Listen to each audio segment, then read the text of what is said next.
Hello friends, good morning. তো আমি চলে এসেছি আমার ছেলের স্কুলে। আজকে হচ্ছে স্বামীকানন্দ 164তম জন্মদিন। তো যেহেতু রামকৃষ্ণ মিশন, ওই জন্য সেলিব্রেটটা একটু বড় করে হচ্ছে। তো চলো দেখি ম্যাডামরা এখানে কি করছে। ম্যাডামরা এখানে একটু গুছিয়ে নিচ্ছে, যেহেতু আমরা বাঙালি, সব কিছু একটুখানি কেক কাটিং না করলে ঠিক মনটা দেখবো ভালো লাগে না। এতে বাচ্চারাও কিন্তু ভীষণ আনন্দ পাবে, ওই জন্যই ম্যাডামরা একটা কেক কাটিং প্রস্তুতি চলছে। তো চলো সব কিছু তোমার সাথে শেয়ার করতে থাকি, তোমরা দেখতে থাকো। 164তম জন্মদিবস। তো আমরা বিভিন্ন অনুষ্ঠানের মধ্যে দিয়ে স্বামীজির জন্মদিন পালন করছি।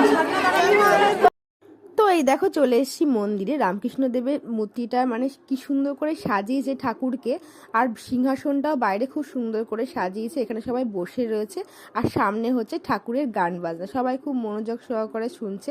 আর দেওয়া হয়েছিল খিচুড়ি প্রসাদ, আমরা খুব ভক্তি সহকারে সেটা খেয়েছি। চলো আজকের মতো টাটা, তোমরা সবাই খুব খুব ভালো।